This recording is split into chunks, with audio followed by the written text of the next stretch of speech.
বানাবো সয়াবিন আলু পনির। এর জন্য আমি গরম জল বসিয়ে দিয়েছি। এবার সয়াবিনগুলো আমি এর মধ্যে দিয়ে দিলাম, একটু সামান্য একটু ভাপিয়ে নেব। আমার সেদ্ধ হয়ে গেছে, আমি ছেঁকে নেব। এর মধ্যে তেল দিয়ে দিলাম, হয়ে গেছে। এবার পনিরটা আমি একটু ভেজে নেব। ভাজা হয়ে গেছে, এবার আমি তুলে নেব। এর মধ্যে দিয়ে দেবো গোটা জিরে আর তেজপাতা, রাখা আলুটা ভালো করে ভাজা ভাজা লাল লাল করে হোক। নিরামিষ দিনেই আমি বানাচ্ছি, আপনারা মনে করলে এটা বানিয়ে খাবেন, ভালো লাগবে। শ্রাবণ মাসে নিরামিষ অনেকেই খায়, তাদের এই রেসিপিটা ভালো লাগবে।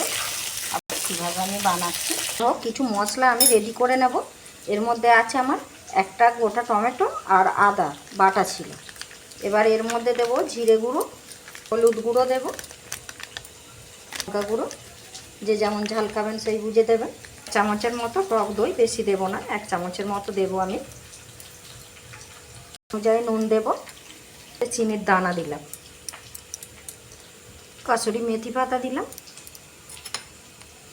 অল্প একটু সামান্য জল দিয়ে আমি এটা গুলে নেব ভালো করে। হয়ে গেছে লাল করে, এবার আমি সয়াবিনটা দিয়ে দেবো এর মধ্যে। তো আমি গুলে রেডি করে নিয়েছি। এবার এদিকে আমার ভাজা হয়ে গেছে, এবার আমি এর মধ্যে মশলাটা আমি ঢেলে দেবো, তাড়াতাড়ি হয়ে যাবে আর খেতেও অথচ ভালো হবে। আপনারা এইভাবে বানিয়ে দেখবেন, কষাতে হবে করে। আমার কষানো হয়ে গেছে, এবার এর মধ্যে আমি জল দিয়ে দেবো। একটু সেদ্ধ হোক, কিছুক্ষণ বাদ দেখাচ্ছি। সেদ্ধ হয়ে গেছে দেখুন।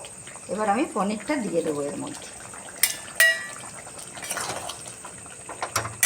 নামিয়ে নেব। এবার এর মধ্যে দিয়ে দেবো 1 চামচ গরম মশলা গুঁড়ো, দিয়ে দেবো 1 চামচ ঘি।